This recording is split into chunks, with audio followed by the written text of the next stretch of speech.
Hi friends, good morning. Time ಬಂದು 8:30 ಆಗಿದೆ. ಈಗ ಲಾಗ್ ಸ್ಟಾರ್ಟ್ ಮಾಡ್ತಾ ಇದ್ದೀನಿ. ಇದು ಗುರುವಾರದ ಲಾಗು. ವೀಡಿಯೋ ಮಾಡೋಣ ಅಂತೇಳಿ ಮಾಡಿದ್ದೇನೋ ನಿಜ, ಆದರೆ ಯಾವುದೇ ರೀತಿ ವೀಡಿಯೋ ಅಪ್ಲೋಡ್ ಮಾಡೋಕ್ಕಾಗಲಿಲ್ಲ. ಯಾಕೋ ಒಂದೆರಡು ದಿನ ನನಗೆ ಸುಮ್ಮನೆ ಬೇಜಾರಾಗಿಬಿಟ್ಟು ಹಾಗೆ ಇದ್ಬಿಡೋಣ ಅಂತೇಳಿ ಅನ್ನಿಸ್ತು. ಹಾಗಾಗಿ ಮತ್ತೆ ಯಾವುದೇ ರೀತಿ ವೀಡಿಯೋ ಮಾಡೋಕ್ಕೆ ಹೋಗಲಿಲ್ಲ. ನಾನು ಬೆಳಿಗ್ಗೆ ಒಂದು ಸ್ವಲ್ಪ ವೀಡಿಯೋ ಮಾಡಿದೆ, ವೀಡಿಯೋ ಅಪ್ಲೋಡ್ ಮಾಡೋಣ ಅಂತೇಳ್ಬಿಟ್ಟು. ಆಮೇಲೆ ಯಾಕೋ ಇಷ್ಟ ಆಗಲೇ ಇಲ್ಲ, ಬೇಡ ಅಂತೇಳಿ ಅನ್ನಿಸ್ತು. ಹಾಗಾಗಿ ಸುಮ್ಮನಾದೆ. ಇವತ್ತು ಪುಟ್ಟದಾಗಿ ರಂಗೋಲಿ ಬಿಡಿಸ್ಕೊಂಡಿದ್ದೀನಿ. ಸ್ವಲ್ಪ ಬಿಸಿಲು ಬರ್ತಾ ಇರೋಂಗಿದೆ. ಈಗ ಎಳೆ ಬಿಸಿಲು ಸ್ಟಾರ್ಟ್ ಆಗ್ತಾಯಿದೆ. ಮಾರ್ನಿಂಗ್ ಯಾಕೋ ಇವತ್ತು ತುಂಬ ಬೋರಿಂಗ್ ಡೇ ಅಂತೆ. ಏನಕ್ಕಂತ ಗೊತ್ತಿಲ್ಲ. ಬೆಳಗ್ಗೆಯಿಂದ ಸ್ವಲ್ಪ ಡಲ್ಲಾಗೇ ಇದ್ಲು ಇವತ್ತು. ಏನಕ್ಕೆ ಅಂತೇಳಿ ಕೇಳಿದೆ. ಅದಕ್ಕೆ ನನಗೆ ಸ್ಕೂಲಿಗೆ ಹೋಗಲ್ಲ ಅಮ್ಮ ನಾನು ಅಂತೇಳಿ ಇದು ಮಾಡ್ತಾಯಿದ್ಲು. ಯಾಕಪ್ಪ ಅಂತೇಳಿ ಕೇಳಿದೆ. ಅದಕ್ಕೆ ಯಾಕೋ ಇವತ್ತು ಹೋಗ್ಬೇಕಂತ ಅನ್ನಿಸ್ತಿಲ್ಲ ನನಗೆ ಅಂತೇಳಿ ಬೇಜಾರು ಮಾಡ್ಕೋತಾ ಇದ್ಲು. ಅದಕ್ಕೆ ಅವಳಿಗೆ ಸಮಾಧಾನ ಮಾಡೋಣ ಅಂತೇಳ್ಬಿಟ್ಟು ನಾನು ಹೊರಗೆ ಬಂದೆ. ಬೆಳಿಗ್ಗೆನೇ ಸ್ವಲ್ಪ ಮೋಡ ಇದ್ದಿದ್ದರಿಂದ ತುಂಬಾ ಸೆಕೆ ಅಂದರೆ ಸೆಕೆ ಆಗ್ತಾಯಿತ್ತು ನನಗೂ ಕೂಡ. ಅವಳು ಕೂಡ ತುಂಬ ಬೆವರ್ತಾಯಿದ್ಲು. ಅವಳು ಹೆಂಗೆ ಅಂತ ಹೇಳಿದ್ರೆ, ಸೆಕೆ ಇತ್ತು ಅಂತ ಹೇಳಿದ್ರೆ ಬೆವರ್ತಾನೇ ಇರ್ತಾಳೆ. ಬಿಸಿಲೇನಾದ್ರು ಒಂದು ಸ್ವಲ್ಪ ಜಾಸ್ತಿ ಇತ್ತು, ಸ್ವಲ್ಪ ಮಳೆ ಬಂತು ಅಂದಿದ ತಕ್ಷಣ ಸ್ವಲ್ಪ ಚಳಿ ಅನ್ನೋಕ್ಕೆ ಶುರು ಮಾಡಿಬಿಡ್ತಾಳೆ ತಕ್ಷಣವೇ. ಅದು ಏನಂತ ಗೊತ್ತಿಲ್ಲ. ಆವಾಗೆಲ್ಲ ತುಂಬ ಸೆಕೆ ಅಂತ ಹೇಳಿರೋಳು. ಈಗ ಒಂದು ಸ್ವಲ್ಪ ಮಳೆ ಬಂತು ಅಂದಿದ ತಕ್ಷಣ ಚಳಿ ಆಗ್ತಿದೆ ಸಖತ್ತು ಅಂತೇಳಿ ಗಡ ನಡ್ಗೋಕ್ಕೆ ಶುರು ಆದಂಗೆ ಆಗ್ಬಿಡುತ್ತೆ ಅವಳಿಗೆ. ಆ ಥರ ಆಗ್ತಾಯಿದೆ. ಹಾಗೆಯೇ ತುಳಸಿ ಕಟ್ಟೆಗೆ ಮುಡಿಸಿರುವಂಥ ಈ ರೆಡ್ ಕಲರ್ ಹೂವು ಇದೆಯಲ್ಲ, ಎಷ್ಟು ದಪ್ಪ ಇದೆ ಹೂವು ಅಂತ ಹೇಳಿದರೆ ಅಷ್ಟು ಖುಷಿ ಆಗುತ್ತೆ ಹೂವು ನೋಡಿದ್ರೆ. ಹಾಗಾಗಿ ಆ ಹೂವನ್ನು ಹಾಗೆ ಒಂದು ವೀಡಿಯೋ ಕ್ಲಿಪ್ಪಿಂಗ್ ಮಾಡಿಕೊಂಡೆ. ಹೂವು ಇಷ್ಟು ದಪ್ಪ ಬಿಟ್ಟಿತ್ತಲ್ಲ ಅಂತ ಹೇಳ್ಬಿಟ್ಟು. ಅಡುಗೆ ಮನೆಯಲ್ಲೂ ಎಲ್ಲ ಕೆಲಸ ಮುಗಿದಿದೆ. ಪಾತ್ರೆಗಳೆಲ್ಲ ತೊಳೆದಿದ್ದಾಗಿದೆ, ತಿಂಡಿ ಕೂಡ ಆಗಿದೆ. ಆದರೆ ನಾನು ಮನೆಯವರಿಬ್ಬರು ತಿಂಡಿ ತಿನ್ನಬೇಕಷ್ಟೇ. ಮಾನಿಂದೊಂದು ತಿಂಡಿ ಆಯಿತು. ಎಣ್ಗಾಯಿ ಮಾಡಿದ್ದೆ ಇವತ್ತು. ಎಣ್ಗಾಯಿ ಅಂತ ಹೇಳಿದ್ರೆ ನಾನು ಒಂದು 2-3 ಥರ ಎಣ್ಗಾಯಿ ಮಾಡ್ತೀನಿ. ಇವತ್ತು ಕಾಯಿ ಕಡಲೆ ಎಲ್ಲ ಹಾಕ್ಬಿಟ್ಟು ರುಬ್ಬಿಟ್ಟು ಮಾಡ್ತಾರಲ್ಲ, ಆ ರೀತಿ ಎಣ್ಗಾಯಿ ಮಾಡಿದ್ದೆ. ಅದ್ರ ಜೊತೆ ಚಪಾತಿ ಮಾಡ್ಕೊಂಡಿದ್ದೆ ತಿಂಡಿಗೆ.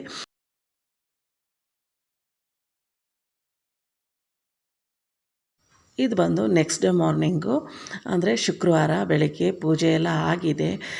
ತುಳಸಿ ಕಟ್ಟೆ ಹತ್ರ ಈ ರೀತಿಯಾಗಿ ರಂಗೋಲಿ ಬಿಡಿಸ್ಕೊಂಡಿದ್ದೀನಿ. ರಂಗೋಲಿ ಹೇಗಿದೆ ಅಂತ ಹೇಳ್ಬಿಟ್ಟು ಕಮೆಂಟ್ ಮಾಡಿ. ನಿಮಗೆ ಇಷ್ಟ ಆಗುತ್ತಾ ಏನು ಅಂತೇಳಿ. ರಂಗೋಲಿ ಏನಾದ್ರು ಇಷ್ಟ ಆಗುತ್ತೆ ಅಂತ ಹೇಳಿದ್ರೆ ನನಗೆ ಬರುವಂಥ ಸಣ್ಣ ಪುಟ್ಟ ರಂಗೋಲಿಗಳನ್ನು ನಿಮ್ಮ ಜೊತೆ ಶೇರ್ ಮಾಡ್ಕೋತೀನಿ. ಬಾಗಿಲಿಗೆಲ್ಲ ನೀರು ಹಾಕ್ಬಿಟ್ಟು ಎಲ್ಲ ಬೆಳಗ್ಗೆನೇ ಎಲ್ಲ ಕೆಲಸ ಮುಗ್ದಿದೆ. ಎಲ್ಲ ವಸ್ತುಗಳಿಗೂ ರಂಗೋಲಿ ಬಿಡಿಸಿ ಹೂವೆಲ್ಲ ಇಟ್ಕೊಂಡು ರೆಡಿ ಮಾಡಿ ಕೊಟ್ಟಿದ್ದೆ. ಮಾನ್ಯ ಪೂಜೆ ಮಾಡಿದ್ದಾಳೆ. ಪೂಜೆ ಒಂದು ನೀಟಾಗಿ ಮಾಡ್ತಾಳಲ್ವ, ಹಾಗಾಗಿ ಅವಳೇ ಪೂಜೆ ಮಾಡಿದ್ರು ನನಗೇನು ಅನಿಸಲ್ಲ. ಚೆನ್ನಾಗಿ ಪೂಜೆ ಎಲ್ಲ ಮಾಡ್ಕೊತಾಳೆ. ಹಾಗೆ ಟೊಮೊಟೊ ಬಾತ್ ಮಾಡಿದ್ದೆ ತಿಂಡಿಗೆ. ವಿಸಲ್ ಆಗಿದೆ, ಇನ್ನು ತಣ್ಣಗಾಗಿಲ್ಲ. ಅಡುಗೆ ಮನೆಯೆಲ್ಲ ಫುಲ್ಲು ಕ್ಲೀನಾಗಿ ಬೆಳಗ್ಗೆನೇ ಎಲ್ಲ ಕೆಲಸ ಮುಗ್ದಿದೆ ಇವತ್ತು. ಬೆಳಗ್ಗೆನೇ ಇಷ್ಟು ಕೆಲಸ ಎಲ್ಲ ಆಯಿತು ಅಂತ ಹೇಳಿದ್ರೆ ಆಮೇಲೆ ಸ್ವಲ್ಪ ನಾವು ಕೂಡ ಆರಾಮಾಗಿ ಇರ್ಬೋದು, ಸ್ವಲ್ಪ ರೆಸ್ಟ್ ಮಾಡ್ಬೋದು. ಹಾಗೆ ಬೇರೆ ಏನಾದ್ರು ಸಣ್ಣ ಪುಟ್ಟ ಕೆಲಸಗಳಿತ್ತು ಅಂತೇಳಿ ಹೇಳಿದ್ರೆ ವಾರ್ಡ್ರೋಬ್ ಕ್ಲೀನ್ ಮಾಡೋದು ಇದೆಲ್ಲ ಮಾಡ್ಕೊಂಡು ಬಿಡ್ಬೋದು. ಮಧ್ಯಾಹ್ನ ಟೈಮು ಫ್ರೀ ಆಗಿರ್ತೀವಲ್ವ, ಬೆಳಿಗ್ಗೆನೇ ಎಲ್ಲ ಕೆಲಸ ಆಗಿರೋದ್ರಿಂದ. ಮಾರ್ನಿಂಗೆ ತಲೆ ಎಲ್ಲ ಬಾಚ್ಕೊಟ್ಟು ಬರೋ ಅಷ್ಟೊತ್ತಲ್ಲಿ ವಿಸಲ್ ಕೂಡ ಆರಿತ್ತು. ಟೊಮೆಟೊ ಬಾತ್ ಕೂಡ ತುಂಬಾ ಚೆನ್ನಾಗಾಗಿತ್ತು. ಇವತ್ತು ಸ್ವಲ್ಪ ಡಿಫ್ರೆಂಟಾಗಿ ಮಾಡಿದ್ದೆ ಟೊಮೆಟೊ ಬಾತನ್ನು. ಶುಂಠಿ ಏನೂ ಹಾಕಿಲ್ಲ, ಬರೀ ಬೆಳ್ಳುಳ್ಳಿ ಹಸಿಮೆಣಸಿನ್ಕಾಯಿ ಎಲ್ಲ ಪೇಸ್ಟ್ ಮಾಡಿಕೊಂಡು ಖಾರದ ಪುಡಿ ಎಲ್ಲ ಬಳಸ್ಕೊಂಡು ಮಾಡಿದ್ದೆ. ತುಂಬಾ ಟೇಸ್ಟಿಯಾಗಿತ್ತು ಟೊಮೆಟೊ ಬಾತು. Hi friends, good morning. ಈಗ ಸ್ನಾನ ಎಲ್ಲ ಆಯಿತು. ಪೂಜೆ ಮಾಡಲಿಲ್ಲ ನಾನು, ಮಾನ್ಯ ಪೂಜೆ ಮಾಡಿದ್ದಾಳೆ. ಹೊರಗಡೆನೇ ನಿಂತ್ಕೊಂಡು ಕೈ ಮುಗಿದು ಪೂಜೆ ಮಾಡಿದೆ. ಯಾಕಂತ ಹೇಳಿದ್ರೆ ರಾತ್ರಿ ಮೊಟ್ಟೆ ತಿಂದುಬಿಟ್ಟಿದ್ದೆ. ಮೊಟ್ಟೆ ಹಾಗೆ ನಾನ್ ವೆಜ್ ಏನಾದ್ರು ಮಾಡಿದ್ರು ಅಂತ ಹೇಳಿದ್ರೆ ಫಿಶ್ಶು, ಚಿಕನ್ನು, ಮಟನ್ ಏನೇ ಮಾಡಿದ್ರು ದೇವ್ರ ಮನೆ ಒಳಗಡೆ ಹೋಗಲ್ಲ. ಈಗ ಸ್ವಲ್ಪ ಮಳೆ ಮೋಡ ಈ ರೀತಿ ಎಲ್ಲ ವಾತಾವರಣ ಇರೋದ್ರಿಂದ ನನಗೆ ದಿನ ತಲೆ ಸ್ನಾನ ಮಾಡಿದೆ ಅಂತ ಹೇಳಿದ್ರೆ ಸ್ವಲ್ಪ ಶೀತ ಆಗುವಂಥ ಚಾನ್ಸಸ್ ಜಾಸ್ತಿ ನನಗೆ. ಹಾಗಾಗಿ ತಲೆ ಸ್ನಾನ ಮಾಡೋಕ್ಕೆ ಹೋಗಲಿಲ್ಲ. ಮಾರ್ನಿಂಗೆ ನೆನ್ನೆ ಸ್ಕೂಲಿಂದ ಬಂದಾಗಲೇ ತಲೆಗೆಲ್ಲ ಎಣ್ಣೆ ಅಪ್ಲೈ ಮಾಡಿದ್ದೆ. ಬೆಳಗ್ಗೆ ಎದ್ಬಿಟ್ಟು ಅವಳು ತಲೆ ಸ್ನಾನ ಮಾಡಿಕೊಂಡು ಪೂಜೆ ಮಾಡಿದ್ಲು. ದೇವ್ರ ಸಾಮಾನೆಲ್ಲ ನೆನ್ನೆ ಎಲ್ಲ ತೊಳೆದು ಎಲ್ಲ ರೆಡಿ ಮಾಡಿಟ್ಟಿದ್ದೆ. ದೇವ್ರ ಮನೆಯೆಲ್ಲ ಕ್ಲೀನ್ ಮಾಡಿಬಿಟ್ಟು ಎಲ್ಲ ರೆಡಿ ಮಾಡಿದ್ನಲ್ಲ. ಬೆಳಗ್ಗೆ ಎದ್ದು ಹೂ ಮುಡಿಸಿ ಪೂಜೆ ಮಾಡಿ ಹೋಗಿದ್ದಳು. ಹಾಗಾಗಿ ನಾನು ಇಲ್ಲೇ ಹೊರಗಡೆ ನಿಂತ್ಕೊಂಡು ಕೈ ಮುಕ್ಕೊಂಡು ಈಗ ಒಂದು ವಿಡಿಯೋ ಎಡಿಟ್ ಮಾಡಿ ಅಪ್ಲೋಡ್ ಮಾಡಿದೆ. 2 ದಿನದಿಂದ ವೀಡಿಯೋ ಮಾಡಿರಲಿಲ್ವಲ್ಲ, ಹಾಗಾಗಿ ಈಗ ವಿಡಿಯೋ ಅಪ್ಲೋಡ್ ಮಾಡಿದ್ದೀನಿ. ಟೈಮ್ ಇದ್ದರೆ ನೋಡಿ. ಏನು ನಮ್ಮನೆ ಸಾಹೇಬರು ಬಂದರು. ಮನೆಯವರು ಬೆಳಗ್ಗೆನೇ ಎಲ್ಲೋ ಹೊರಗೆ ಹೋಗಿದ್ರು, ಸ್ವಲ್ಪ ಕೆಲಸ ಇದೆ ಅಂತ ಹೇಳ್ಬಿಟ್ಟು. ಈಗ ಬಂದರು. ಅವ್ರದ್ದು ತಿಂಡಿ ಆಗಿಲ್ಲ. ತಿಂಡಿ ಮುಗಿಸ್ಕೊಂಡು ಆಫೀಸಿಗೆ ಹೋಗ್ತೀನಿ, ಆ ಕೆಲಸ ಮುಗಿಸ್ಕೊಂಡು ಬಂದುಬಿಡ್ತೀನಿ ಬೆಳಗ್ಗೆನೇ ಹೋಗಿ ಅಂತೇಳ್ಬಿಟ್ಟು ಹೋಗಿ ಕೆಲಸ ಎಲ್ಲ ಮುಗಿಸ್ಕೊಂಡು ಬಂದರು. ನಾನು ಅವರಿಗೆ ತಿಂಡಿ ತಿನ್ನೋದಕ್ಕೆ ಅಂತ ಹೇಳ್ಬಿಟ್ಟು ವೆಯ್ಟ್ ಮಾಡ್ತಾಯಿದ್ದೆ. ವೀಡಿಯೋ ಅಪ್ಲೋಡ್ ಮಾಡಿದ್ದೆ. ವೀಡಿಯೋ ಒಂದೊಂದು ಸರಿ ನೆಟ್ವರ್ಕ್ ಸಿಗೋದೇ ಇಲ್ಲ, ಹಂಗಾಗ್ಬಿಡುತ್ತೆ. ಹಾಗಾಗಿ ಹೊರಗಡೆ ಮೊಬೈಲ್ ಇಟ್ಕೊಂಡು ನಿಂತ್ಕೊಂಡಿದ್ದೆ. ಟೈಮು ಆಗಲೇ 11:15 11:45 ಆಗಿತ್ತು ಅಂತ ಕಾಣುತ್ತೆ. ಬೆಳಗ್ಗೆ ವೀಡಿಯೋ ಅಪ್ಲೋಡ್ ಮಾಡಿದ್ದು ಇನ್ನೂ ಆಗಿರಲಿಲ್ಲ. ಸಣ್ಣಕ್ಕೆ ಮಳೆ ಬೇರೆ ಬರ್ತಾಯಿತ್ತು. ಟೈಮ್ ಆಗಲೇ 12 ಗಂಟೆ ಆಯಿತು.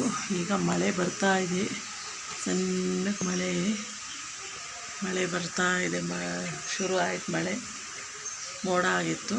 ಬಟ್ಟೆ ಎಲ್ಲ ತೊಳೆಯೋಣ ಅಂತ ಮಾಡಿದೆ, ಮತ್ತು ಮಳೆ ಬರ್ತಾ ಇದೆಯಲ್ಲ, ನಾಳೆ ಬೆಳಗ್ಗೆನೇ ತೊಳೆದಾಕ್ಬಿಟ್ರೆ ಆಗುತ್ತೆ, ರಾತ್ರಿ ನೆನೆಸಿಟ್ಬಿಟ್ಟು ಅಂತೇಳಿ ಅದಕ್ಕೆ ಬಟ್ಟೆಯನ್ನು ತೊಳೆಯೋಕೆ ಹೋಗಿಲ್ಲ. ಸೊಪ್ಪಿದೆ, ಸ್ವಲ್ಪ ಸೊಪ್ಪೆಲ್ಲ ಬಿಡಿಸ್ಕೊಳ್ಬೇಕು ರಾತ್ರಿ ಅಡುಗೆಗೆ ಅಂತ ಹೇಳ್ಬಿಟ್ಟು ಎಲ್ಲ ಬಿಡಿಸಿಟ್ಬಿಡ್ತೀನಿ ಈಗ. ಹಾಗೆ ವಿಡಿಯೋ ಅಪ್ಲೋಡ್ ಮಾಡೋದೇ ಇಷ್ಟೊತ್ತಾಯಿತು. ಇಷ್ಟೊತ್ತಿಗೆ ಹಾಕಿದ್ದು ನಾನು. ಈ ಮೋಡ ಇರೋದ್ರಿಂದ ನೆಟ್ವರ್ಕ್ ಪ್ರಾಬ್ಲಮ್ ಬೇರೆ, ಹಾಗಾಗಿ ಇಷ್ಟೊತ್ತವರೆಗೂ ವೀಡಿಯೋ ಅಪ್ಲೋಡ್ ಮಾಡಿದ್ದೇ ಆಯಿತು. ಈಗ ಹೋಗಿ ಸ್ವಲ್ಪ ಸೊಪ್ಪೆಲ್ಲ ಇದೆ, ಬಿಡಿಸಿಟ್ಕೊಂಡ್ಬಿಡ್ತೀನಿ. ಸೊಪ್ಪು ಮೊನ್ನೆ ತೊಗೊಂಡು ಬಂದಿದ್ದರು, ಸಂತೆ ಮಾಡ್ಕೊಂಡು ಬರಬೇಕಾದ್ರೆ ಕವರಿಗೆ ಹಾಕ್ಬಿಟ್ಟು ಫ್ರಿಜ್ಜಲ್ಲಿ ಇಟ್ಟಿದ್ದೆ, ಮಾರನೇ ದಿನ ಬಿಡಿಸ್ಕೊಳ್ಳೋಣ ಅಂತ ಹೇಳ್ಬಿಟ್ಟು. ಅದು ನೆನಪೇ ಇಲ್ಲ ನನಗೆ. ಈಗ ಏನು ಕೆಲಸ ಇಲ್ವಲ್ಲ, ಏನು ಮಾಡೋದು ಅಂತೇಳಿ ಯೋಚನೆ ಮಾಡ್ತಿದ್ದೆ. ಆಮೇಲೆ ನೆನಪಾಯಿತು, ಸೊಪ್ಪಿತ್ತಲ್ವ, ಸೊಪ್ಪೆಲ್ಲ ಬಿಡಿಸ್ಕೊಂಬಿಡೋಣ ಅಂತ ಹೇಳ್ಬಿಟ್ಟು ಸ್ವಲ್ಪ ದಂಟಿನ ಸೊಪ್ಪು, ಹಾಗೆ ಕೊಯ್ಗೆರೆ ಸೊಪ್ಪು ಅಂತಾರಲ್ಲ ಅದು, ಕೊತ್ತಂಬರಿ ಸೊಪ್ಪು, ಪಾಲಕ್ ಸೊಪ್ಪು ಎಲ್ಲ ತೊಗೊಂಬಂದಿದ್ರು. ಎಲ್ಲ ಬಿಡಿಸಿ ಸಪ್ರೇಟ್ ಇಟ್ಬಿಟ್ಟಿದ್ದೀನಿ.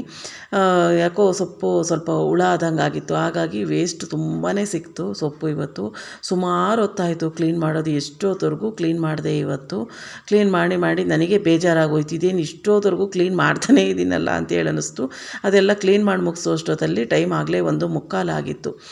ಹಾಗಾಗಿ ಹೊಟ್ಟೆ ಹಶ್ವಾಗ್ತಾಯಿತ್ತು. ಟೊಮೊಟೊ ಬಾತ್ ಒಂದು ಸ್ವಲ್ಪ ಬಿಸಿ ಮಾಡ್ಕೊಂಬಿಡೋಣ ಅಂತ ಹೇಳ್ಬಿಟ್ಟು ಅದನ್ನು ಬಿಸಿಗೆ ಇಟ್ಬಿಟ್ಟು ಸೊಪ್ಪೆಲ್ಲ ಕ್ಲೀನ್ ಮಾಡಿದ್ದಿತ್ತಲ್ಲ ಅದೆಲ್ಲ ತೆಗೆದು, ಕೊತ್ತಂಬರಿ ಸೊಪ್ಪು, ಪಾಲಕ್ ಸೊಪ್ಪು ಎಲ್ಲ ಬೇರೆ ಬೇರೆ ಮಾಡಿ ಇಟ್ಬಿಟ್ಟು, ಹಾಗೆ ವೇಸ್ಟ್ ಸೊಪ್ಪಿತ್ತಲ್ಲ ಅದೆಲ್ಲ ತೆಗೆದು ಹೊರಗೆ ಹಾಕಿ ಬರೋ ಅಷ್ಟೊತ್ತಲ್ಲಿ ಟೊಮೆಟೊ ಬಾತ್ ಕೂಡ ಬಿಸಿಯಾಗಿ ರೆಡಿಯಾಗಿತ್ತು. ಹಾಗೆ ಜೊತೆಗೆ ಮಾವಿನ ಹಣ್ಣು ಹೆಚ್ಕೊಂಡಿದ್ದೀನಿ. ಸೀಸನಲ್ಲಿ ಯಾವ್ಯಾವ ಫ್ರೂಟ್ಸ್ ಸಿಗುತ್ತೆ ಆ ಫ್ರೂಟ್ ತಿನ್ನಬೇಕು ಅಂತ ಹೇಳಿರ್ತಾರೆ. ನನಗೆ ಈ ಬಾಳೆಹಣ್ಣು ತಿಂದರೆ ಒಂದೊಂದು ಸರಿ ಶೀತ ಆದಾಗ ಆಗ್ಬಿಡುತ್ತೆ ಈ ಮಳೆಗಾಲದ ಟೈಮಲ್ಲಿ. ಮಾವಿನ ಹಣ್ಣು ಇದ್ದಿದ್ದರಿಂದ ತಿಂತಾಯಿದ್ದೀನಿ. ಮಾವಿನ ಹಣ್ಣು ತಿಂದರೆ ಏನು ಪ್ರಾಬ್ಲಮ್ ಏನಿಲ್ಲ, ಯಾಕಂದರೆ ಮಾವಿನ ಹಣ್ಣು ಸ್ವಲ್ಪ ಹೀಟ್ ಅಂತ ಹೇಳಿರ್ತಾರಲ್ವ, ಏನೂ ತೊಂದರೆ ಇಲ್ಲ ಅಂತ ಹೇಳ್ಬಿಟ್ಟು ಅದಕ್ಕೆ ಮಾವಿನ ಹಣ್ಣು ಹೆಚ್ಕೊಂಡು ಇಟ್ಕೊಂಡಿದ್ದೀನಿ. ಹಾಗೆ ಟಿ ವಿ ನೋಡಿಕೊಂಡು ತಿಂಡಿ ತಿನ್ನೋಣ ಅಂತ ಹೇಳ್ಬಿಟ್ಟು ಹಾಕ್ಕೊಂಡು ಬಂದೆ. ಬನ್ನಿ ಫ್ರೆಂಡ್ಸ್, ಊಟ ಮಾಡೋಣ. ಟೊಮೊಟೊ ಬಾತ್ ಮಾತ್ರ ಸಕ್ಕತ್ತಾಗಿತ್ತು. ಇವತ್ತೊಂದು ಸ್ವಲ್ಪ ಡಿಫ್ರೆಂಟಾಗಿ ಮಾಡಿದ್ದೆ ಟೊಮೊಟೊ ಬಾತು. ಶುಂಠಿ ಹಾಕಿರಲಿಲ್ಲ ಇವತ್ತು, ಬೆಳ್ಳುಳ್ಳಿ ಹಾಗೆ ಹಸಿಮೆಣ್ಸಿನ್ಕಾಯಿನ ಪೇಸ್ಟ್ ಮಾಡಿಕೊಂಡು ಆಲೂಗೆಡ್ಡೆ ಹಾಕ್ಬಿಟ್ಟು ಮಾಡಿದ್ದೆ ಇವತ್ತು ಟೊಮೊಟೊ ಬಾತ್. ತುಂಬಾ ಟೇಸ್ಟಿಯಾಗಿ ಚೆನ್ನಾಗಾಗಿತ್ತು. ಸ್ವಲ್ಪ ಡಿಫ್ರೆಂಟಾಗೇ ಇತ್ತು ಅಂತ ಹೇಳ್ಬೋದು. ಕಲರು ಟೊಮೆಟೊ ಸ್ವಲ್ಪ ರೆಡ್ಡಾಗಿರಲಿಲ್ವಲ್ಲ, ಹಾಗಾಗಿ ಕಲರ್ ಸ್ವಲ್ಪ ಯೆಲ್ಲೋ ಕಲರ್ ಬಂದಿದೆ. ಟೇಸ್ಟ್ ವೈಸು ಸೂಪರ್ ಅಂತ ಹೇಳ್ಬೋದು, ಸಖತ್ತಾಗಿತ್ತು ಟೊಮೆಟೊ ಬಾತು. ಹಾಗಾಗಿ ಈ ಟೊಮೆಟೊ ಬಾತ್ ತಿನ್ನೋಣ ಈಗ ಅಂತ ಹೇಳ್ಬಿಟ್ಟು ಇಟ್ಕೊಂಡಿದ್ದು. ಇಲ್ಲಾಂದರೆ ಅಷ್ಟು ಇಷ್ಟ ಆಗಲಿಲ್ಲ ಅಂತೇಳಿ ಹೇಳಿದ್ರೆ ಟೊಮೆಟೊ ಬಾತೆಲ್ಲ ಮಧ್ಯಾಹ್ನಕ್ಕೆ ಬೇರೆ ಏನಾದ್ರು ಅಡುಗೆ ಮಾಡ್ಕೊತೀನಿ ನಾನು. ಮೊಸರನ್ನ ಈ ರೀತಿ ಏನಾದ್ರು ಮಾಡ್ಕೊಂಡು ತಿಂದ್ಬಿಡ್ತೀನಿ. ಟೊಮೆಟೊ ಬಾತ್ ಚೆನ್ನಾಗಿದ್ದರಿಂದ ಅದನ್ನೇ ತಿನ್ನೋಣ ಅಂತ ಹೇಳ್ಬಿಟ್ಟು ಹಾಕ್ಕೊಂಡು ತಿಂತಾಯಿದ್ದೀನಿ. ಮಾನ್ಯ ಬಂದಿದ್ದಾಳೆ, ಮ್ಯಾಂಗೋ ಕಟ್ ಮಾಡ್ಕೊಂಡ್ಳು. ಸ್ವಲ್ಪ ಹುಳಿಗಿದ್ದಾಗಿತ್ತು, ಹಾಗಾಗಿ ಜ್ಯೂಸ್ ಮಾಡ್ಕೊಂಬರ್ತೀನಿ ಅಂತ ಹೇಳಿ ಹೋಗಿದ್ದಾಳೆ. ಏನು ಅವಳೊಬ್ಳಿಗೆ ಮಾಡ್ಕೊತಾಳೋ ನನಗೂ ಮಾಡ್ಕೊಂಬರ್ತಾಳೋ ಗೊತ್ತಿಲ್ಲ, ಒಟ್ಟು ಜ್ಯೂಸ್ ಮಾಡ್ಕೊತೀನಿ ಅಂತೇಳಿ ಮಾಡ್ಕೊಂಡು ಬರೋಕ್ಕೆ ಹೋಗಿದ್ದಾಳೆ. ನೋಡ್ಬೇಕು ಏನು ಮಾಡ್ತಾಳೆ ಅಂತ ಹೇಳ್ಬಿಟ್ಟು. ನನಗೂ ಮಾಡ್ಕೊಂಡು ಬಂದ. ನಿನಗೆ ಮಾತ್ರ ಲೋಟ, ನನಗೆ ಮಾತ್ರ ಈ ಲೋಟ. ಎಷ್ಟು ಕೆಟ್ಟೋಳು ನೀನಲ್ಲ. ನಾನೇ ಏನಾರು ಮಾಡಿಕೊಟ್ಟಿದ್ರೆ ನಿನ್ನ ಡೈಲಾಗ್ ಇದೆ ಅಲ್ವೇನೆ ಮಾನ್ಯ. ಕೆಟ್ಟೋಳು ಅಂತಿರಲಿಲ್ಲ, ಎಷ್ಟು ಕೆಟ್ಟೋರಲ್ಲ ನೀವು ಅಂತೇಳಿ. ಏನಿದೆ ಅದು ಹಾಲು ಹಾಕದೆ ಅದ್ರ ಮೇಲೆ. ಹೊಸ ಥರನ? ಏನೇ ಥರ ಮಾಡ್ಕೊಂಡು ಕುಡಿತೀಯೋ ಏನೋ ಗೊತ್ತಿಲ್ಲ. ಮನೆಯವರು ಕೂಡ ಇವತ್ತು ಆಫೀಸಿಂದ ಸ್ವಲ್ಪ ಬೇಗನೆ ಬಂದಿದ್ದರು. ಹಾಗಾಗಿ ಕಾಫಿ ಜೊತೆ ತಿನ್ನೋದಕ್ಕೆ ಅಂತ ಹೇಳ್ಬಿಟ್ಟು ಮೊನ್ನೆ ಖಾರ ಮಂಡಕ್ಕಿ ಎಲ್ಲ ತೊಗೊಂಡು ಬಂದಿದ್ರಲ್ವ, ಸ್ವಲ್ಪ ತಿಂದಿದ್ವು, ಸ್ವಲ್ಪ ಹಾಗೆ ಉಳಿದಿತ್ತು. ಅದನ್ನೆಲ್ಲ ಒಂದು ಪ್ಲೇಟಿಗೆ ಹಾಕ್ಬಿಟ್ಟು ಖಾರ ಮಂಡಕ್ಕಿ ಎಲ್ಲ ರೆಡಿ ಮಾಡ್ತಾ ಇದ್ದಾರೆ ತಿನ್ನೋದಕ್ಕೆ ಅಂತೇಳ್ಬಿಟ್ಟು, ಕಾಫಿ ಜೊತೆ ಅಂತೇಳ್ಬಿಟ್ಟು. ಸ್ವಲ್ಪ ಕಾಫಿ ಮಾಡಿಬಿಡಪ್ಪ ಅಂತೇಳಿ ಹೇಳಿದ್ರು. ಖಾರ ಮಂಡಕ್ಕಿ ಜೊತೆ ಕಾಫಿ ಇದ್ದರೆ ಚೆನ್ನಾಗಿರುತ್ತಲ್ವ, ಅದಕ್ಕೆ ಕಾಫಿ ಮಾಡೋಣ ಅಂತೇಳ್ಬಿಟ್ಟು ನಾನು ಹಾಲು ಕಾಯೋದಕ್ಕೆ ಅಂತೇಳ್ಬಿಟ್ಟು ಇಟ್ಕೊಂಡಿದ್ದೀನಿ.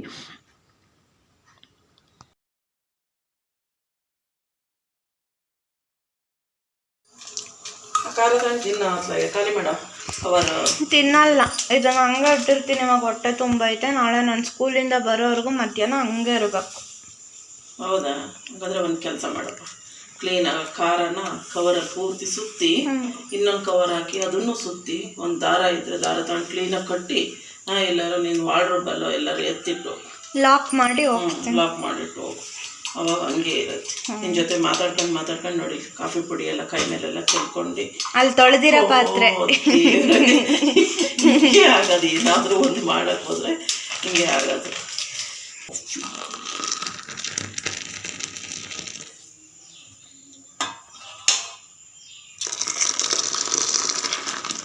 ಅದಕ್ಕೆ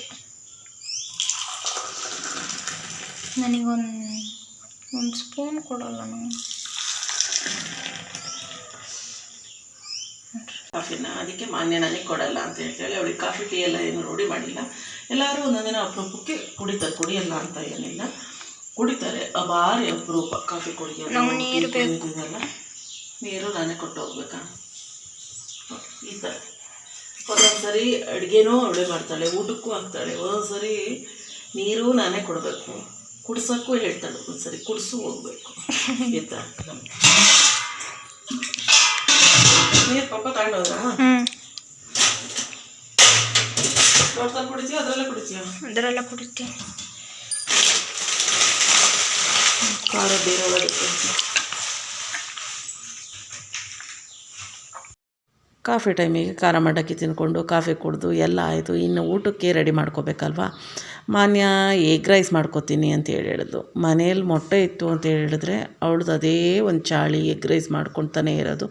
ಬೇಡ ಅಂತೇಳಿ ಹೇಳಿದೆ, ನಾನು ತರಕಾರಿ ಸಾಂಬಾರು ಏನಾರು ಮಾಡ್ತೀನಿ, ಬೇಡ ಮಾಡ್ಕೊಳ್ಳೋದು ಅಂದರು. ಇಲ್ಲ ನನಗೆ ಅದೇ ಬೇಕು ಅಂತ ಹೇಳ್ಕೊಂಡು ಕೂತ್ಕೊಂಡ್ಳು. ನಮ್ಮ ಮನೇಲಿ ಇಬ್ಬರು ಮಕ್ಕಳಿಗೂ ಸ್ವಲ್ಪ ನಾನ್ ವೆಜ್ ತುಂಬಾ ಇಷ್ಟಪಟ್ಟು ತಿಂತಾರೆ. ನಾನ್ ವೆಜ್ ಇಲ್ಲ ಅಂತ ಹೇಳಿದ್ರೆ ಮೊಟ್ಟೆನಾದರೂ ಇರಬೇಕು ಅವರಿಗೆ. ಆ ಥರದವರು ಈರುಳ್ಳಿ ಮೆಣಸಿನ್ಕಾಯಿ ಎಲ್ಲ ಫ್ರೈ ಮಾಡೋದಕ್ಕೆ ಹಾಕ್ಕೊಂಡಿದ್ದಾಳೆ. ಹಾಗೆ ಇಲ್ಲಿ ಟೊಮೆಟೊ ಚಾಪ್ ಮಾಡ್ಕೊತಾ ಇದ್ದಾಳೆ. ಟೊಮೆಟೊ, ಈರುಳ್ಳಿ, ಮೆಣಸಿನ್ಕಾಯಿ ಹಾಕ್ಬಿಟ್ಟು ಎಗ್ ಬುರ್ಜಿ ಥರ ಮಾಡಿಕೊಂಡು ಬಿಸಿ ಬಿಸಿ ಅನ್ನಕ್ಕೆ ಕಲ್ಸ್ಕೊಂಡು ತಿಂತೀನಿ ನಾನು. ಎಗ್ ರೈಸ್ ಅಂತ ಹೇಳಿದರೆ ಸಪ್ರೇಟಾಗಿ ಏನು ಫ್ರೈ ಮಾಡೋಕ್ಕೆ ಹೋಗೋದಿಲ್ಲ ಅಂತ ಹೇಳ್ಬಿಟ್ಟು ಟೊಮೆಟೊ ಎಲ್ಲ ಚಾಪ್ ಮಾಡಿದ್ದೆಲ್ಲ ಹಾಕ್ಕೊಂಡು ಈಗ ಮೊಟ್ಟೆ ಹಾಕ್ಕೊಂಡು ಖಾರದ ಪುಡಿ ಹಾಗೆ ಸ್ವಲ್ಪ ಅರಶಿನ ಪುಡಿ ಉಪ್ಪು ಎಲ್ಲ ಸೇರಿಸ್ಕೊಂಡು ಚೆನ್ನಾಗೆಲ್ಲ ಮಿಕ್ಸ್ ಮಾಡ್ಕೊತಾ ಇದ್ದಾಳೆ. ನಾನಿಲ್ಲಿ ತರಕಾರಿ ಹೆಚ್ಚೋದಕ್ಕೆ ಅಂತೇಳ್ಬಿಟ್ಟು ನೀರು ಹಾಕಿಟ್ಕೊಂಡಿದ್ದೀನಿ. ಇನ್ನೂ ರೈಸ್ ಕೂಡ ಆಗಿಲ್ಲ. ಆಗಲೇ ಫಸ್ಟೇ ಇವಳು ಬುರ್ಜಿ ಮಾಡಿ ರೆಡಿ ಮಾಡಿ ಇಟ್ಕೋತಾ ಇದ್ದಾಳೆ. ಯಾಕಂತ ಹೇಳಿದ್ರೆ ಎರಡೂ ಬಿಸಿ ಬಿಸಿ ಆಗಿಬಿಟ್ರೆ ತಿನ್ನೋಕ್ಕಾಗೋದಿಲ್ಲ ಅಂತ ಹೇಳ್ಬಿಟ್ಟು ನಾನು ರೈಸಿಗೆ ಇಟ್ಬಿಟ್ಟು ಈಗ ಸಾಂಬಾರಿಗೆ ಅಂತ ಹೇಳ್ಬಿಟ್ಟು ಎಲ್ಲ ರೆಡಿ ಮಾಡ್ಕೊತಿದ್ದೀನಿ. ಸ್ವಲ್ಪ ಹೆಸರುಬೇಳೆ ಹಾಕೋತಾ ಇದ್ದೀನಿ. ಸಾಂಬಾರಿಗೆ ಹೆಸರುಬೇಳೆ ಹಾಕ್ಬಿಟ್ಟೆ ಮಾಡಬೇಕು. ಹೆಸರುಬೇಳೆ ಹಾಕಿದ್ರೆ ತುಂಬಾ ಟೇಸ್ಟಿಯಾಗಿರುತ್ತೆ. ಇದ್ರ ಜೊತೆ ಒಂದು 4 ಬೀನ್ಸು, ಹಾಗೆ ಒಂದು ಆಲೂಗೆಡ್ಡೆ, ಒಂದು 2 ಕ್ಯಾರೆಟು ಎಲ್ಲ ಇತ್ತು, ಅದೆಲ್ಲ ಸೇರಿಸ್ಕೊಂಡಿದ್ದೀನಿ. ಸ್ವಲ್ಪ ಅಲಸಂದೆ ಕಾಳು ಸೊಪ್ಪಿನ ಪಲ್ಯ ಮಾಡೋಕ್ಕೆ ಅಂತೇಳ್ಬಿಟ್ಟು ನೆನೆಸಿಟ್ಕೊಂಡಿದ್ದೆ. ಹಾಗಾಗಿ ಒಂದು ಜಾಮೂನ್ ಬಟ್ಲಲ್ಲಿ ಒಂದು ಪೋಲಷ್ಟು ನೆನೆಸಿರೋ ಅಲಸಂದೆ ಕಾಳನ್ನು ಸೇರಿಸ್ಕೊತಾ ಇದ್ದೀನಿ. ಹಾಗೆ ಒಂದು 2 ಈರುಳ್ಳಿನ ಕಟ್ ಮಾಡಿಬಿಟ್ಟು ಸೇರಿಸ್ಕೊಂಡಿದ್ದೀನಿ. ಇದ್ರ ಜೊತೆ ಒಂದು 4ರಿಂದ 5 ಹಸಿಮೆಣಸಿನ್ಕಾಯಿನ ಮಧ್ಯಕ್ಕೆ ಸೀಳ್ಬಿಟ್ಟು ಉದ್ದುದ್ದವಾಗಿ ಸೇರಿಸ್ಕೊಂಡಿದ್ದೀನಿ. ಹಾಗೆ ಒಂದು 3 ಟೊಮೆಟೊನ ಉದ್ದುದ್ದವಾಗಿ ಕಟ್ ಮಾಡಿಕೊಂಡು ಅದನ್ನು ಸೇರಿಸ್ಕೊತಾ ಇದ್ದೀನಿ. ತುಂಬಾ ಟೇಸ್ಟಿಯಾಗಿ ಚೆನ್ನಾಗಿರುತ್ತೆ ಈ ಸಾಂಬಾರು. ಇದ್ರ ಜೊತೆ ಒಂದು ಇಡಿಯಷ್ಟು ತೆಂಗಿನ ತುರಿನ ಸೇರಿಸ್ಕೊತಿದ್ದೀನಿ. ನಾನು ಯಾವುದೇ ಸಾರಿಗೂ ತೆಂಗಿನಕಾಯಿ ಬಳಸಲ್ಲ. ಈ ಸಾಂಬಾರಿಗೆ ತೆಂಗಿನಕಾಯಿ ಹಾಕ್ಕೊಂಡು ಮಾಡಿಕೊಂಡ್ರೆ ತುಂಬಾ ಟೇಸ್ಟಿಯಾಗಿ ಚೆನ್ನಾಗಿರುತ್ತೆ ಅಂತೇಳ್ಬಿಟ್ಟು ಇದು ತೆಂಗಿನಕಾಯಿನ ಹಾಕ್ಕೊಂಡಿದ್ದೀನಿ. ನೀವು ಇಷ್ಟ ಇದ್ದರೆ ತೆಂಗಿನಕಾಯಿ ಹಾಕ್ಕೊಳ್ಳಿ, ಇಲ್ಲಾಂದರೆ ಹಾಗೆ ಕೂಡ ಮಾಡ್ಕೊಳ್ಬೋದು ತೆಂಗಿನಕಾಯಿ ಇಲ್ದೇಲೇನೂ ಕೂಡ. ಈಗ ಇದ್ರ ಜೊತೆ ಒಂದು ಅರ್ಧ ಸ್ಪೂನಷ್ಟು ಧನಿಯಾ ಪುಡಿ, ಹಾಗೆ ಒಂದು ಅರ್ಧ ಸ್ಪೂನಷ್ಟು ಚಿಲ್ಲಿ ಪೌಡ್ರ್ ಸೇರಿಸ್ಕೊತಿದ್ದೀನಿ. ಹಾಗೆ ಹುಳಿ ಸಾರಿನ ಪುಡಿನೂ ಹಾಕ್ಕೋತಾ ಇದ್ದೀನಿ. ಧನಿಯಾ ಪುಡಿ, ಚಿಲ್ಲಿ ಪೌಡ್ರು ಇಲ್ಲ ಅಂತ ಹೇಳಿದ್ರೆ ಬರೀ ಹುಳಿ ಸಾರಿನ ಪುಡಿ ಕೂಡ ಹಾಕ್ಕೊಂಡು ಮಾಡ್ಕೊಳ್ಬೋದು. ನಾನು ಹಸಿಮೆಣಸಿನ್ಕಾಯಿ ಹಾಕಿದ್ದೀನಲ್ವ, ಅದ್ರ ಜೊತೆ ಸರಿ ಆಗಬೇಕು, ಹೊಂದಾಣಿಕೆ ಆಗಬೇಕಂತ ಸ್ವಲ್ಪ ಧನಿಯಾ ಪೌಡ್ರನ್ನ ಸೇರಿಸ್ಕೊಂಡಿದ್ದೀನಿ. ಸ್ವಲ್ಪ ಅರಿಶಿನ ಪುಡಿ, ಹಾಗೆ 1 ಸ್ಪೂನಷ್ಟು ಎಣ್ಣೆ, ಸ್ವಲ್ಪ ಜೀರಿಗೆ ಸೇರಿಸ್ಕೊಂಡು ಎಲ್ಲ ಒಂದು ಮಿಕ್ಸ್ ಮಾಡ್ಕೊಂಬಿಡೋಣ. ಏನಪ್ಪ ಇದು ಸಿಕ್ಕಿದ್ದೆಲ್ಲ ಹಾಕ್ಬಿಟ್ಟು ಮಾಡ್ತಾಯಿದ್ದಾರೆ ಇವತ್ತು ಅಂತ ಅಂದ್ಕೊಬೇಡಿ. ಈ ರೀತಿ ಒಂದು ಸರಿ ಮಾಡ್ಕೊಂಡು ನೋಡಿ, ಸಾರು ಎಷ್ಟು ಟೇಸ್ಟ್ಫುಲ್ಲಾಗಿ ಚೆನ್ನಾಗಿರುತ್ತೆ ಅಂತ ಹೇಳ್ಬಿಟ್ಟು ತುಂಬಾ ಚೆನ್ನಾಗಿರುತ್ತೆ ಈ ರೀತಿ ಸಾರು ಮಾಡಿಕೊಂಡ್ರೆ. ಈಗ ಇನ್ನೊಂದು ಸ್ವಲ್ಪ ನೀರು ಸೇರಿಸ್ಕೊಂಡು ಈಗ ಕೊನೆಯದಾಗಿ ಒಂದು 2 ಕಟ್ಟಷ್ಟು ಪಾಲಕ್ ಸೊಪ್ಪನ್ನು ಸೇರಿಸ್ಕೊತಿದ್ದೀನಿ. ಇದ್ರ ಜೊತೆ ಪಾಲಕ್ ಸೊಪ್ಪೇ ಹಾಕ್ಬೇಕಂತ ಏನಿಲ್ಲ, ಮೆಂತ್ಯ ಸೊಪ್ಪು, ಪಾಲಕ್ಕು, ಸಬ್ಸಿಗೆ ಸೊಪ್ಪು ಎಲ್ಲ ಮಿಕ್ಸ್ ಹಾಕ್ಕೊಂಡ್ರೂ ಆಗುತ್ತೆ. ಆದರೆ ಸೊಪ್ಪು ಸ್ವಲ್ಪ ಕಡಿಮೆ ಕ್ವಾಂಟಿಟಿಲೇ ಹಾಕ್ಕೊಳ್ಬೇಕು. ನಾನು ಬರೀ ಪಾಲಕ್ ಸೊಪ್ಪು ಬಳಸ್ಕೊಂಡಿದ್ದೀನಿ. ನೀವು ಬೇಕಾದರೆ ಕೀರೆ ಸೊಪ್ಪು, ದಂಟಿನ ಸೊಪ್ಪು ಯಾವುದನ್ನು ಬೇಕಾದರೂ ಹಾಕ್ಕೊಳ್ಬೋದು. ಪಾಲಕ್ ಸೊಪ್ಪು ಹಾಕ್ಕೊಂಡ್ರೆ ಟೇಸ್ಟು ತುಂಬಾ ಚೆನ್ನಾಗಿರುತ್ತೆ ಅಂತೇಳ್ಬಿಟ್ಟು ಪಾಲಕ್ ಸೊಪ್ಪು ಹಾಕ್ಕೊಂಡು ರುಚಿಗೆ ಎಷ್ಟು ಬೇಕಷ್ಟು ಉಪ್ಪು ಹಾಕ್ಕೊಂಡು ಲಿಡ್ ಕ್ಲೋಸ್ ಮಾಡಿಬಿಟ್ಟು 2 ವಿಸಲ್ ಕೂಗಿಸ್ಕೊತೀನಿ. ರೈಸ್ ಆಗಿದ್ದರಿಂದ ಮಾನ್ಯ ಬುರ್ಜಿ ಹಾಕ್ಕೊಂಡು ರೈಸ್ ಕಲಿಸ್ಕೊಂಡು ಊಟ ಮಾಡ್ತಾ ಇದ್ದಾಳೆ. ಅವಳು ಊಟ ಮಾಡೋಷ್ಟರಲ್ಲಿ ವಿಸಲ್ ಕೂಡ ತಣ್ಣಗಾಗಿತ್ತು. ಮತ್ತೆ ಸ್ಟವ್ ಹಚ್ಬಿಟ್ಟು ಲೋ ಫ್ಲೇಮ್ ಮಾಡಿ ಇಟ್ಕೊಂಡಿದ್ದೀನಿ. ಇದನ್ನೆಲ್ಲ ಚೆನ್ನಾಗಿ ಲೈಟಾಗಿ ಒಂಚೂರು ಮಸ್ಕೊಂಬಿಡೋಣ. ಸೊಪ್ಪು ಟೊಮೊಟೊ ಎಲ್ಲ ಹಾಗೆ ಹೆಚ್ಚಾಕಿದ್ವಲ್ವ, ಅದನ್ನೆಲ್ಲ ಸ್ವಲ್ಪ ಮಸ್ಕೊಂಬಿಡೋಣ. ಚೆನ್ನಾಗಿ ಬೇಳೆ ಎಲ್ಲ ಚೆನ್ನಾಗಿ ಬೆಂದಿದೆ. ಆಲೂಗೆಡ್ಡೆ ಇದೆಲ್ಲ ಪೂರ್ತಿ ಸ್ಮ್ಯಾಶ್ ಮಾಡೋ ರೀತಿ ಮಸಿಯೋದು ಬೇಡ, ಲೈಟಾಗಿ ಮಸ್ಕೊಂಡ್ರೆ ಸಾಕಾಗುತ್ತೆ. ಇದ್ರ ಜೊತೆ ನಾನು ಅಲಸಂದೆ ಕಾಳು ಹಾಕಿದ್ದೀನಿ. ಅಲಸಂದೆ ಕಾಳು ಅಥವಾ ಕಡಲೆಕಾಳು ಇವೆರಡರಲ್ಲಿ ಯಾವುದಾದ್ರು ಕಾಳನ್ನು ನೀವು ನೆನೆಸ್ಬಿಟ್ಟು ಸೇರಿಸ್ಕೊಳ್ಬೋದು. ಹೆಸರು ಕಾಳು ಹಾಕೋಕ್ಕೆ ಹೋಗಬೇಡಿ, ಯಾಕಂದರೆ ಹೆಸರು ಬೇಳೆ ಹಾಕ್ಬಿಟ್ಟೆ ಈ ಸಾರು ಮಾಡ್ತಾ ಇರೋದ್ರಿಂದ ಹೆಸರು ಕಾಳು ಹಾಕ್ಕೊಂಡ್ಬಿಟ್ರೆ ಎರಡೂ ಒಂದೇ ಥರ, ಅದು ಹೆಸರು ಕಾಳು ಹೆಸರು ಬೇಳೆ ಆಗುತ್ತಲ್ಲ, ಸಾರು ತುಂಬಾ ಗಟ್ಟಿಯಾದಾಗ ಆಗಿಬಿಡುತ್ತೆ. ಈಗ ಮಸ್ಕೊಂಡು ಎಲ್ಲ ಕುದಿಯೋಕ್ಕೆ ಬಿಟ್ಟಿದ್ದೀನಿ. ಈಗ ಇನ್ನೊಂದು ಪಾತ್ರೆಯಲ್ಲಿ ಒಗ್ಗರಣೆ ಹಾಕ್ಕೋತಾ ಇದ್ದೀನಿ. ಸ್ವಲ್ಪ ಎಣ್ಣೆ ಹಾಕ್ಕೊಂಡು ಸಾಸಿವೆ ಹಾಗೆ ಜೀರಿಗೆ ಸೇರಿಸ್ಕೊತಾ ಇದ್ದೀನಿ. ಸಾಸಿವೆ ಜೀರಿಗೆ ಎರಡು ಚಟಪಟ ಅಂದ ಕೂಡಲೇ ಇದಕ್ಕೆ ಸಿಪ್ಪೆ ಸಮೇತವಾಗಿ ಜಜ್ಜಿಟ್ಟಿರುವಂಥ ಬೆಳ್ಳುಳ್ಳಿನ ಸೇರಿಸ್ಕೊತಿದ್ದೀನಿ. ಒಂದು 2 ಗೆಡ್ಡೆಯಷ್ಟು ಬೆಳ್ಳುಳ್ಳಿ ಹಾಕ್ಕೊಂಡಿದ್ದೀನಿ. ಹಾಗೆ ಸ್ವಲ್ಪ ಕರಿಬೇವಿನ ಸೊಪ್ಪು ಸೇರಿಸ್ಕೊತಾ ಇದ್ದೀನಿ. ಬೇಕಿದ್ದರೆ ನೀವು ಇದ್ರ ಜೊತೆ ಈರುಳ್ಳಿ ಕೂಡ ಹಾಕ್ಕೊಳ್ಬೋದು, ಒಗ್ಗರಣೆಗೆ ಚೆನ್ನಾಗಿರುತ್ತೆ. ನಾನು ಈರುಳ್ಳಿ ಆವಾಗಲೇ ಸಾಂಬಾರು ಜೊತೆನೇ ಒಂದು 2 ಈರುಳ್ಳಿನ ಹೆಚ್ಚಾಕಿರೋದ್ರಿಂದ ಈರುಳ್ಳಿ ಏನು ಸೇರಿಸ್ಕೊಳ್ಳೋಕೆ ಹೋಗಿಲ್ಲ. ಈಗ ಒಗ್ಗರಣೆ ಎಲ್ಲ ಸೇರಿಸ್ಕೊಂಡಿದ್ದ ತಕ್ಷಣ ಲಿಡ್ ಕ್ಲೋಸ್ ಮಾಡಿಬಿಟ್ರೆ ಒಗ್ಗರಣೆ ಘಮ ಎಲ್ಲೂ ಹೊರಗೆ ಹೋಗ್ಲಿಲ್ದಂಗೆ ಸಾರಲ್ಲಿ ತುಂಬ ಚೆನ್ನಾಗಿ ಹಿಡ್ಕೊಳ್ಳುತ್ತೆ ಅಂತ ಈಗ ಒಗ್ಗರಣೆ ಮಾಡಿದ ಪಾತ್ರೆಗೆ ಇನ್ನೊಂದು ಸೌಟಷ್ಟು ಸಾರು ಹಾಕ್ಕೊಂಡು ಅದನ್ನು ಕೂಡ ಸೇರಿಸ್ಕೊಂಡು ಈಗ ಇನ್ನೊಂದು ನಿಮಿಷಗಳ ಕಾಲ ಕುದಿಸ್ಕೊಂಡ್ಬಿಡ್ತೀನಿ. ಒಗ್ಗರಣೆ ಎಲ್ಲ ಹಾಕ್ಕೊಂಡ್ಮೇಲೆ ನೋಡ್ತಾ ಇದ್ದೀರಲ್ವ, ಈ ಕನ್ಸಿಸ್ಟೆನ್ಸಿಯಲ್ಲಿ ಮಾಡ್ಕೊಂಡಿದ್ದೀನಿ. ಸಾರು ತುಂಬಾ ಗಟ್ಟಿನೂ ಇರಬಾರ್ದು, ಹಾಗೆ ತುಂಬ ತೆಳುವಾಗೂ ಇರಬಾರ್ದು, ಆ ರೀತಿ ಮಾಡ್ಕೊಳ್ಬೇಕು. ಮುದ್ದೆ, ರೊಟ್ಟಿಗೆ, ಬಿಸಿ ಬಿಸಿಯಾದ ಅನ್ನಕ್ಕೆ ತುಂಬಾ ಚೆನ್ನಾಗಿರುತ್ತೆ. ನಾನಿವತ್ತು ಮುದ್ದೆ ಮಾಡೋಕ್ಕೆ ಹೋಗಲಿಲ್ಲ, ಬರೀ ರೈಸ್ ಮಾತ್ರ ಮಾಡಿಕೊಂಡೆ. ಯಾಕಂತ ಹೇಳಿದ್ರೆ ಸಂಜೆ ಖಾರ ಮಂಡಕ್ಕಿ ಎಲ್ಲ ತಿಂದು ಕಾಫಿ ಕುಡ್ದಿದ್ವಲ್ಲ, ಹಾಗಾಗಿ ಯಾರು ಹೊಟ್ಟೆ ಹಶ್ವಿಲ್ಲ ಅಂತ ಹೇಳ್ತಾರೆ. ಮಾನ್ಯ ಖಾರ ಮಂಡಕ್ಕಿಯನ್ನು ತಿನ್ನಲ್ಲ, ಅವಳು ಸ್ವಲ್ಪ ಕಡಿಮೆ ಖಾರ ಮಂಡಕ್ಕಿ ತಿನ್ನೋದೆಲ್ಲ.